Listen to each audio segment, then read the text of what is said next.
You're listening to the voice of IWA Flip. Welcome to InterFed Radio.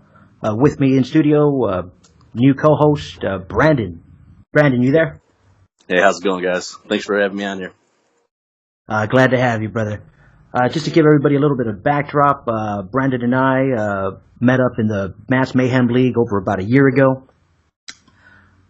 There we ran a few angles there. And now that we got this InterFed back on its feet, decided to bring them on board so we can kind of give everybody a little bit of a backdrop as to what we've done there in the MML, what happened, how it pretty much got turned upside down and pretty much exploded into what we currently have going on with the InterFed. Yeah, we both kind of debuted in the MMO right around the same time. And I manage one of the two managers of the NRA guys. Sean McAbee is the other one. And we just, we're looking for a league to get into, getting back into the IWA.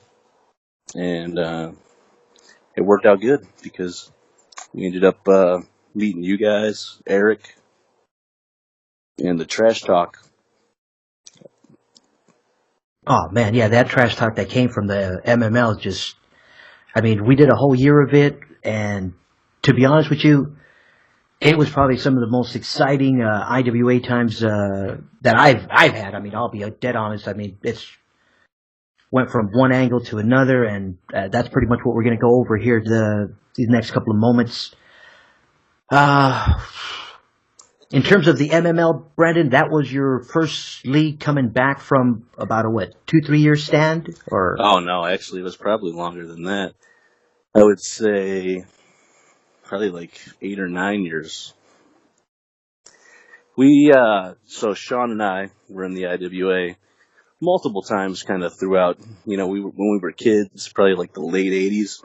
We jumped in there for a little while, didn't understand the game, didn't really understand the holds and stuff, the drops and nothing like that.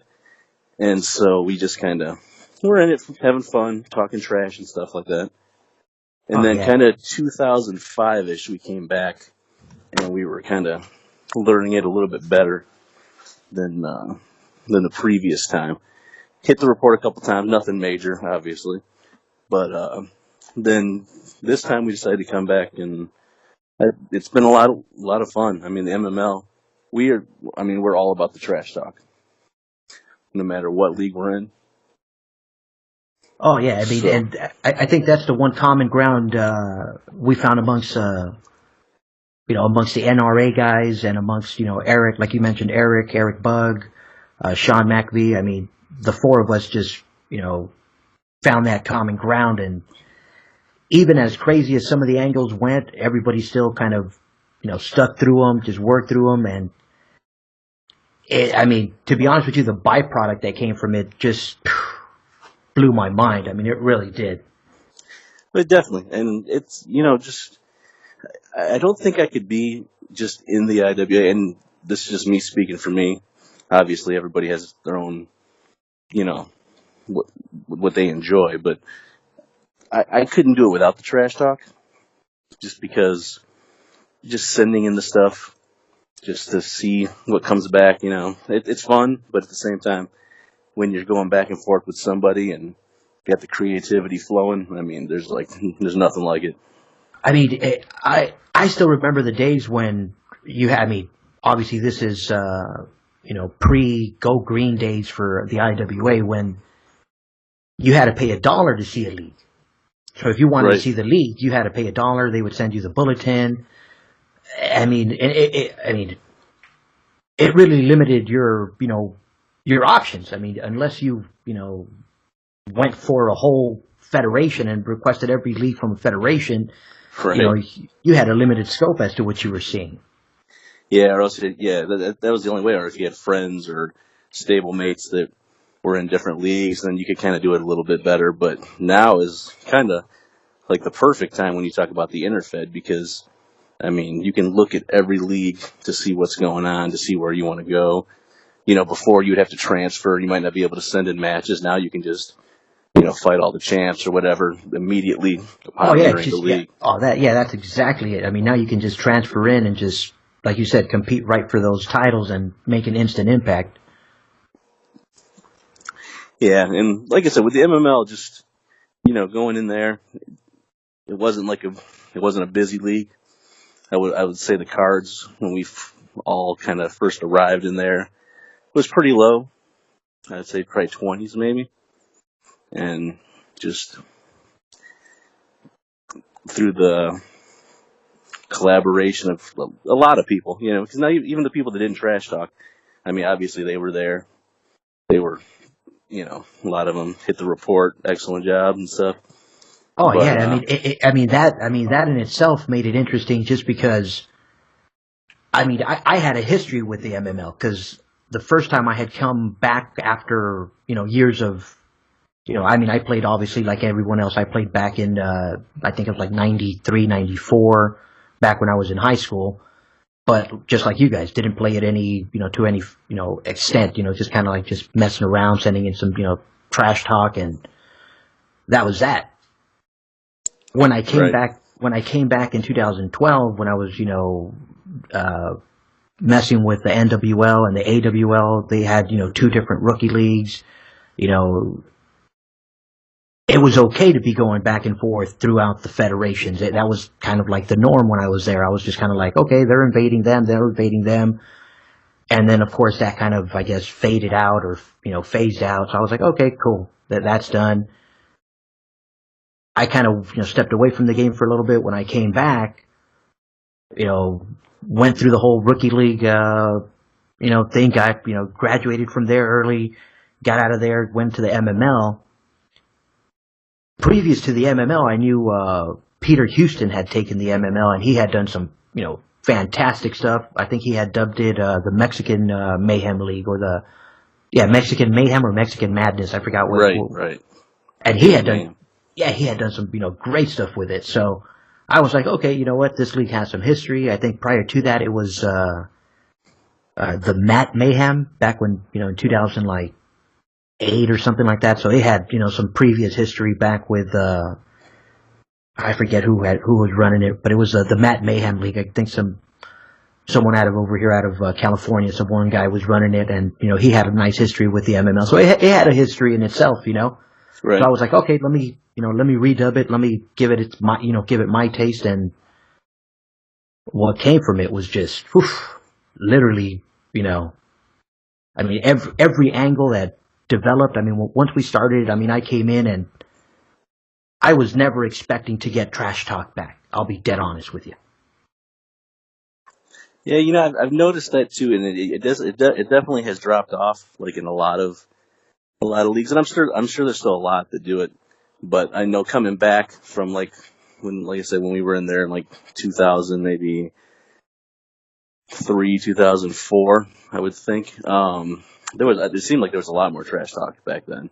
And then coming back now, we lucked out because we went straight into the MML, and that was like that was our only league at the time.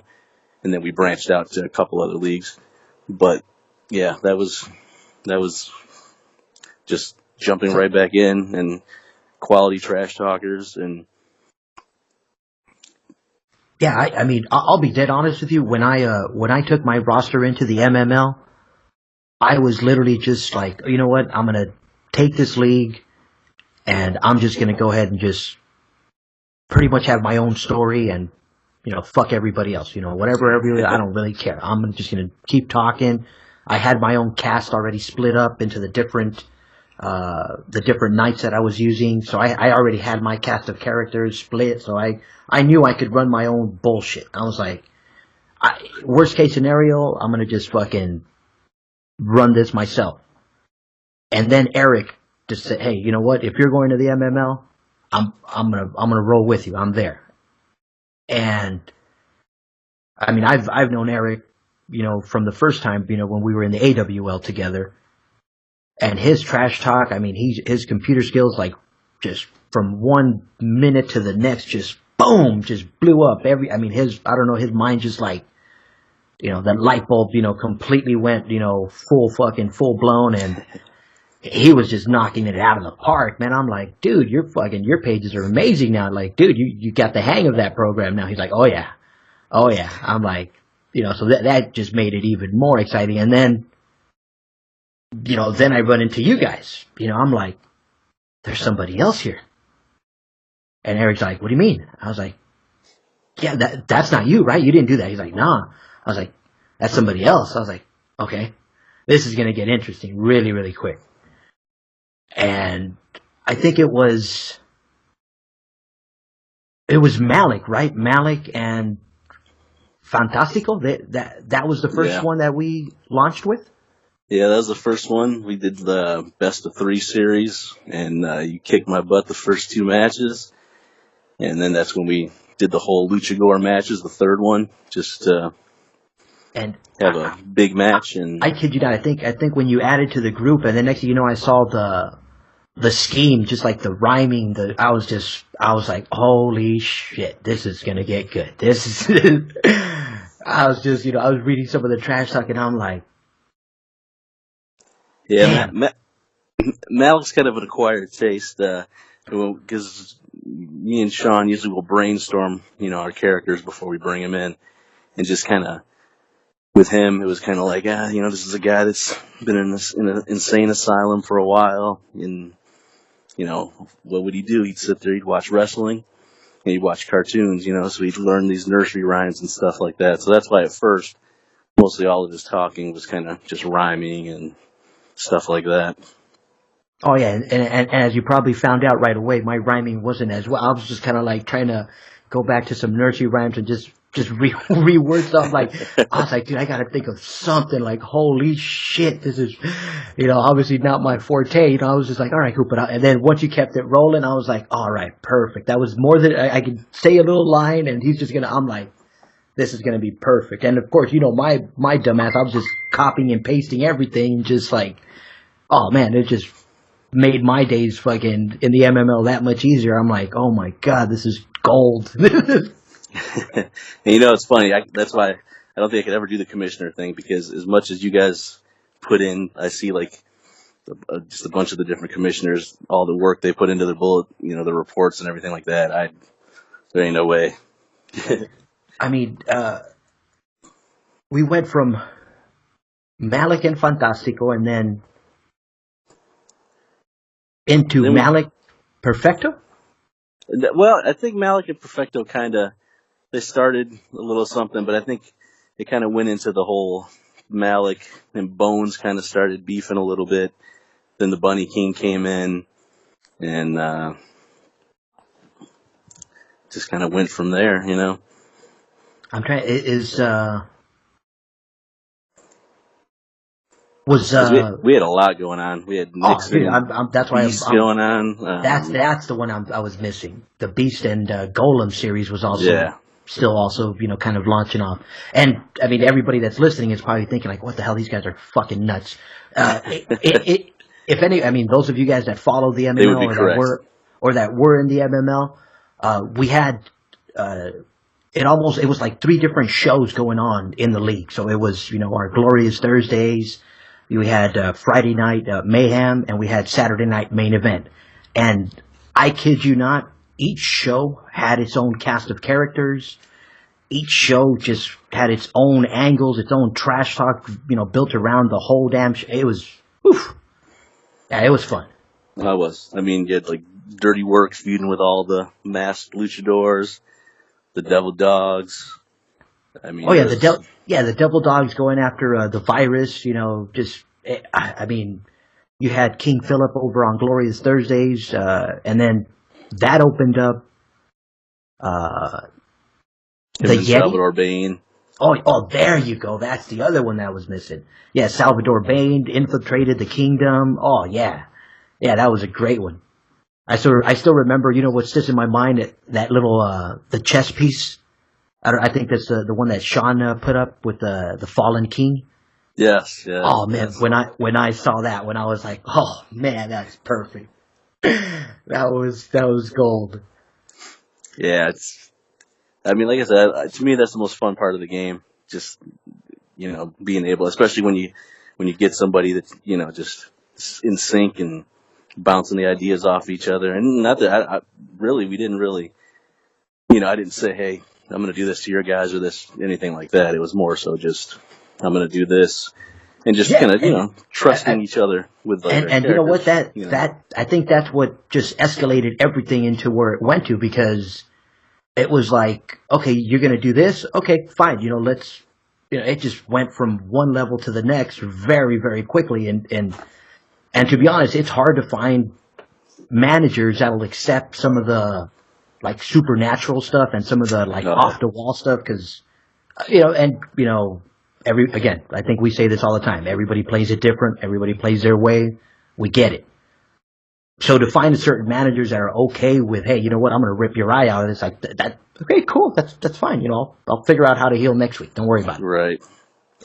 So that just adds to it. It's like, you could just take angles to some crazy extremes as we did.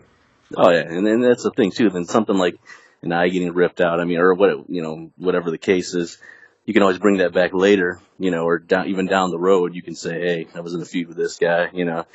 And it just kind of brings it all full circle. But yeah, we definitely, like, some of our, a large portion, definitely our MML guys, we did the supernatural thing a lot with them. Malik was more so not really, but like Nixon, obviously, the living golem kind of deal, and, some of the other characters. And, it's all about your imagination. Oh yeah, no, I mean, and I think that's what, even to the point where we were doing the Friday Night Mayhem angle, and we had the Bunny King, and at one point, I was ready. I was like, okay, let's expand. Let's get out of this one league, frame of, thinking, and let's spill over, And, Shonda said, hey, you know what, I'm going to take the RWL. And, it just,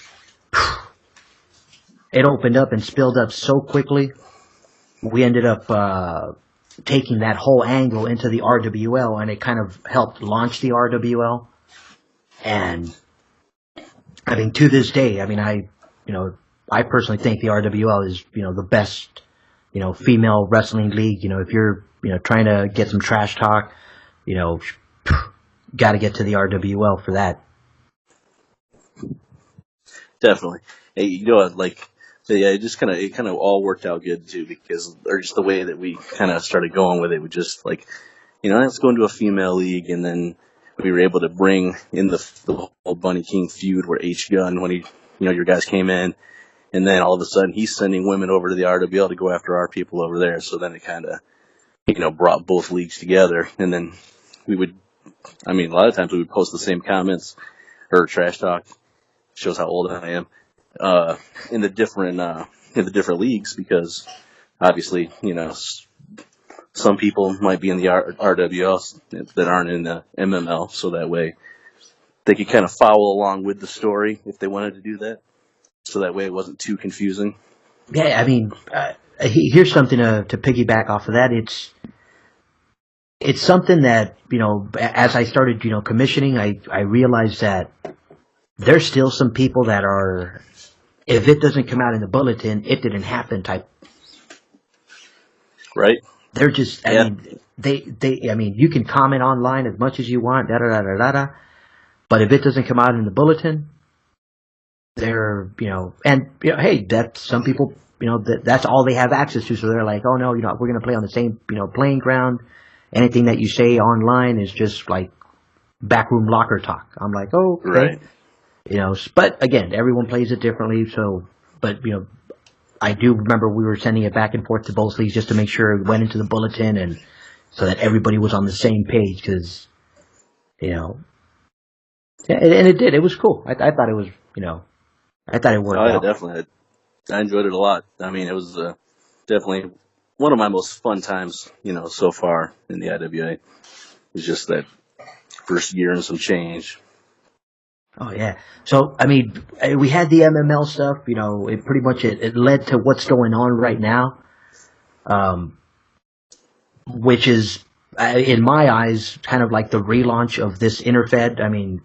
I had an InterFed whole project going, and we brought in a bunch of leagues, We try to wrap everything together, but of course, every league has their own program. Every league has their own shows. And of course, I don't want to, step on anyone's toes. So I kind of took a step back, stepped away from commissioning for a little bit, just kind of, took a look around the whole IWA, see what was going on. I know a lot of the cast from the MML, moved over to different leagues. I try to follow as much of that as I could. In terms of, where the InterFed is at right now, this is all, we're literally rebuilding everything as we go right now. So in terms of who I know is in it, it's pretty much everybody that is on the, internet Facebook page that we have. I mean, does that sound weird to say it that way, Brandon, or? No, I think that's probably the best way to do it. I mean, you could advertise in the bulletins and stuff like that, but I mean, the people that are in the Facebook group, they're going to see it when somebody's posting it. They're going to see it every day. So I think that's the best way to go. Yeah, because I get that question a lot. People say, hey, what leagues are in the InterFed? And it's like, the way I see it, it's like, as long as you want to participate in our InterFed events, you're a part of the InterFed. These events, Right. that we have, on the InterFed are open to everybody. So, I mean, anyone that wants to participate, is welcome to participate. And I think, whatever league you're in, no disrespect to their commissioner. I just, I want it to be kind of like an open, choice for the manager, whether he wants to participate in the event. I don't want him restricted by, the league that he's in. Right. And in a perfect world, hopefully the commissioner will jump on board too, and get involved, Yeah, you know what? I kid you not. I started off with 6 leagues. It was going to be the AWL, the QPL, MML, the XWL, RWL, and the DXL. And each league had, their own commissioner. Each league was, running, very well on their own. And unfortunately, my computer crashed. I ran into some, ups and downs with, the stuff that I was doing. So I had to kind of skate backwards for a while, and I was, catching up. And by the time I caught up, it was, a couple of the leagues had, dwindled off. So I'm like, okay, how do I recover this without too much, without losing too much of this? Because of course I the way I see the InterFed is a character like Malik the Mad doesn't just disappear because he goes to a new league. Right. And also with the InterFed, I mean, just with it reaching more people, I mean, then we get more of the characters in there, in a perfect world. Lots of characters, and even if they don't trash talk, just involved in the event. I mean, like the streets of LA Rumble. I mean, there's a ton of people in that from all different leagues, and that's kind of the hope right there, is that we get that many people. Oh yeah, no. And that's like you said, in a perfect world, that's exactly what I envision. It's like, hey, you know what? I want to have a little mini event, where it's an even playing field, because everybody's always complaining. Well, all the players are at large, and they got, 650? Yeah. He got 650 wrestlers. It's like, shoot, if he can afford to play 650, more power to the guy. I just, I'll try to avoid some of his leagues. It's like, that's pretty much what it boils down to. It's like, hey, let him have his own league, let him rock. But yeah, like I said, if he can justify the expense. Yeah, it's like, more power to him. It's like, I'm not going to hate on a man because he wants to put 650, what is it, Ariana Grande Kardashians? Wow. Yeah. And he had I'm not going to hate on him, but I might question his choices of spending money. Hey, but that's nuts. But anyways, as long as everybody's having fun, that's all that matters. Yeah, I mean, and that's kind of what we boiled into the equation over here on the InterFed is, I want to continue to cover, all the action in as many of the leagues as we can, because there's a lot of great leagues out there that don't have any coverage. for whatever reason. Maybe, their commissioners don't have access to this technology, and shoot, we do, and I don't mind playing, what is it, ESPN or IWA, ESPN, or just kind of taking peeks into some of these leagues, see what's going on, see what we can, get some InterFed action going. Right, and if there's somebody that's on the fence about joining a league, this is a good way for them to kind of get a little recap into each league and what's going on. Oh yeah, I mean, obviously, I'm going to mention them because it's the leagues that I'm currently trash talking in. But like the Generation Next League, great trash talk league right now. Tons going on. Great reviews, great action on the Facebook page. The RWL is another one that trash talk's going to get ready to explode right there. We got just signed some nice contract with some new managers, and so that's getting ready to explode right there. Sean McAbee, Commissioner Goldstein, they got some great stuff going on right there. And like I said, I'm going to keep promoting the leagues that we're in, but at the same time, I'm going to show respect to the HRL, which right now is still booming. I just saw the Noble Savage League. The Noble Savage League just started, moving up in cards. I think Chris Miller took over that league. The SHL, of course, you got to promote the SHL. Sean and Brandon are there now. I think it's Commissioner Calvin Harrell. Who else is over there? Jason Clark just transferred over there. What else? What else do we got? I mean, if you're on the InterFed, you've probably seen all the ASL stuff. The ASL is another league that just shot right up into the top 10. Peter Houston, Frank Snow doing a great job. Yeah, they do it. They do a nice report. What other ones you got, Brandon? What are the ones you guys peeking at? A lot of the ones are kind of, you mentioned already, the GNL. I know you've mentioned to me and Sean about trying to come over into that league, and that might happen down the road. Yeah, I mean, we try to do a little trash talk immersion into the QPL, but I mean, let's be honest. There's a lot going on in the Iron. There really is. I mean, I'm still new to this, so I'm not gonna. I always say this. I'm not gonna pretend to know everybody or everything that's going on in the Federation or in the IWA. But once you actually start peeking at all these leagues, I mean, the Iron got a whole lot going on. Yeah, and QPL for a minute there, and I was really enjoying Eric's report, and it just sometimes, as far as like the trash talk goes, just not there, Yeah, it is tough, and especially, I mean, in a league like the QPL where you have the XPL over in the Iron also with a lot of strong trash talk.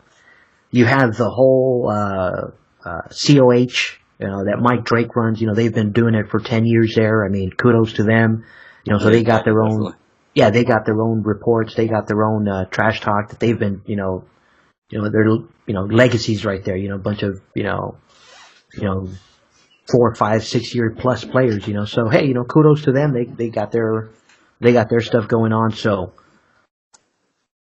and then you got the GNL that just started a new gimmick, and it caught on very, very quick. I mean, GNL, if you don't know, is limited to 3 fighters. So that kind of, evens the playing field, so it allows, more managers to come in, and, kudos to, Nichols and James, the 2 commissioners there. They do a great job, promoting and, getting people there. And, when you get there, they also do a good job running the angles. So, like I said, if you guys get there, you'll definitely have a good time. Anything else, Brandon? The AWL is another league we should mention.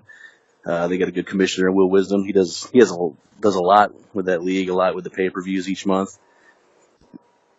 and they seem to have a loyal base of wrestlers.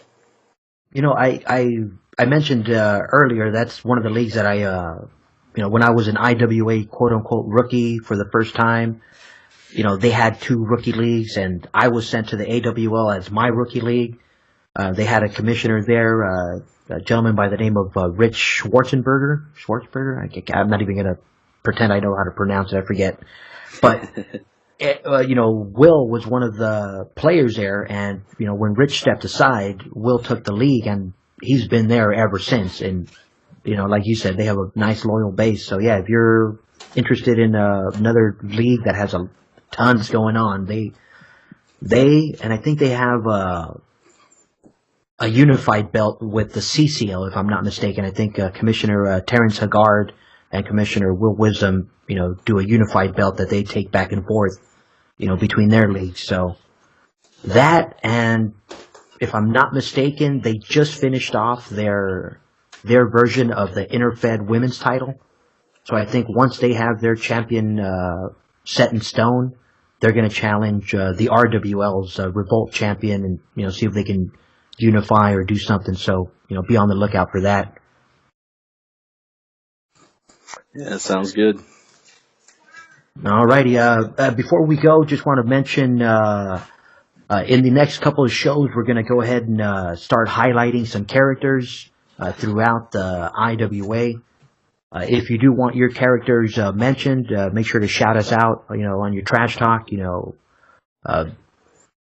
be looking for it. So if you want your character, highlighted, of course, give us a shout out.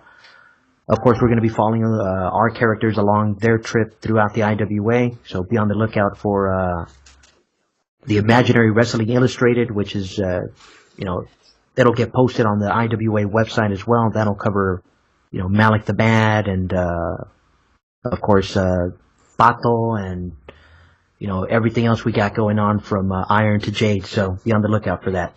Any last words, Brandon? And I was gonna say, if you do post something with your characters and stuff, maybe give us like a background, just, a little heads up, little profile, so that way, the more we know, the better we can talk about them.